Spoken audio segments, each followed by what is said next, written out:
5 साल के कार्यकाल में क्या टारगेट, क्या विजन लेकर चल रहे हैं गौड़ साहब? चाहे हमारा क्षेत्र हो चाहे प्रदेश हो, यहाँ पर एक आत्मनिर्भर हिमाचल का निर्माण करने के लिए हम तत्पर हैं। 2 जनवरी को होना है विंटर कार्निवल, तो अभी क्या वही रूट रहेगा या फिर कुछ भी 2-3 दिनों में हम फाइनल कर देंगे कि हम वही डेट रखेंगे या हम इस डेट को थोड़ा सा पोस्टपोन। नमस्कार, मेरा नाम दीपा राणा है। इस वक्त आप हिंदुस्तान तहलका न्यूज देख रहे हैं।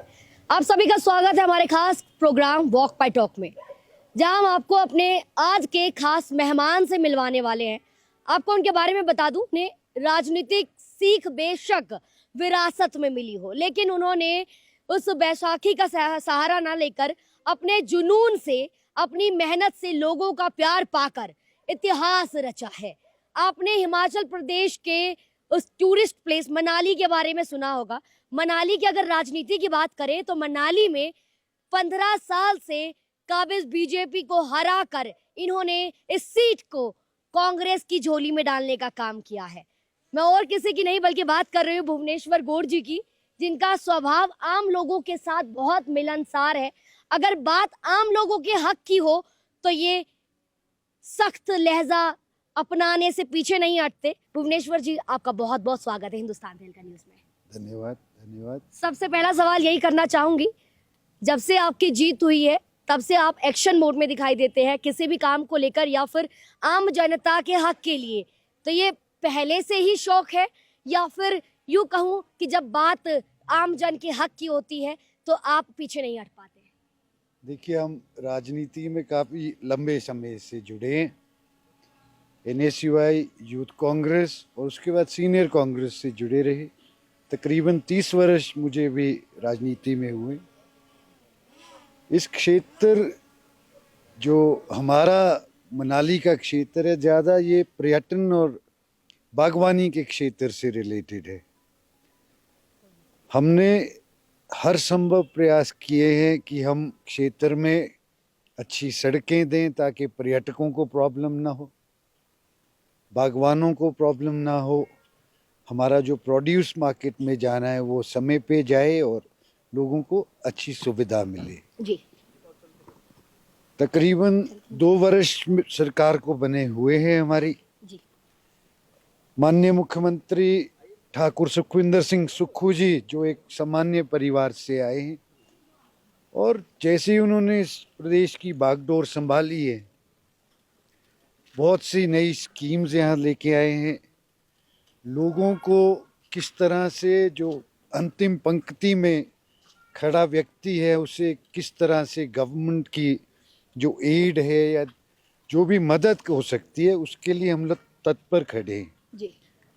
2 वर्षों में हमने तकरीबन अपने क्षेत्र की सभी सड़कें बढ़िया तरह से मेटल करके तैयार की हैं, सब्जी मंडियां अच्छी तरह से विकसित किए, और जो डेवलपमेंट के काम पिछली काफ़ी सरकारों के बीच समय नहीं हुए थे वो हमने अपने मनाली में भी किए। और प्रदेश सरकार में तो आप देखेंगे नई नई योजनाएं, चाहे वो ऑफन्स हों, सुखाश्रय योजना शुरू की गई है।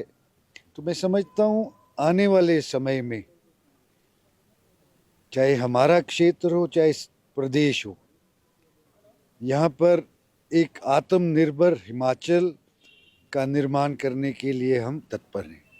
जी, आपने ये बात बताई 2 साल की। अगले 3 साल की अगर हम बात करें 5 साल के कार्यकाल में क्या टारगेट, क्या विजन लेकर चल रहे हैं गौड़ साहब आप? देखिए, अपने क्षेत्र के लिए तो मैं जैसे आपको बता रहा हूँ हर वक्त तत्पर रहे हैं।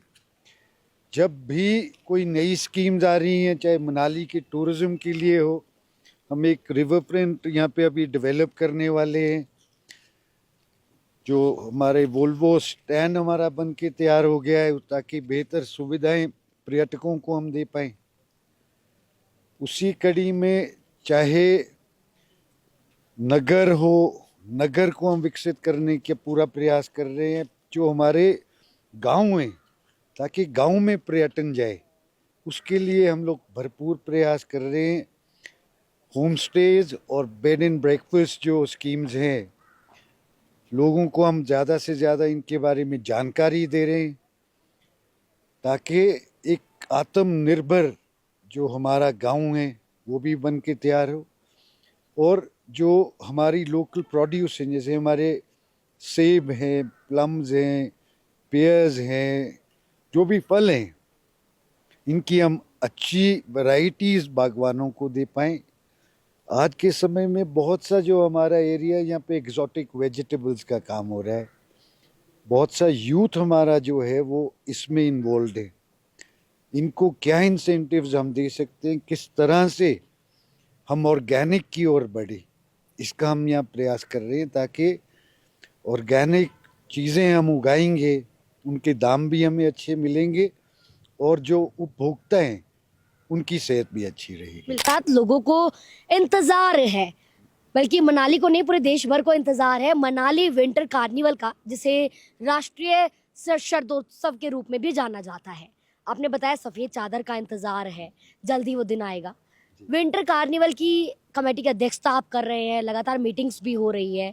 2 जनवरी को होना है विंटर कार्निवल, तो अभी क्या वही रूट रहेगा या फिर कुछ बदलाव? देखिए, जो हमने स्थानीय लोगों से जो बात करी है, तो कुछ लोगों की ये राय थी कि ये जो डेट्स हैं इन्हें आगे बढ़ा दिया जाए, इसकी थोड़ा सा पोस्टपोन कर दिया जाए।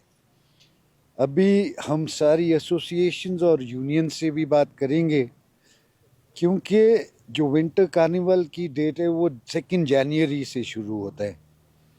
बहुत से लोकल जो हमारे स्टेक होल्डर्स हैं, इनकी राय थी कि उस समय मनाली पैक्ड रहता है, जी। टूरिस्ट बहुत होते हैं और ट्रैफिक जैम्स और बाकी असुविधाओं का फिर लोगों को सामना करना पड़ता है।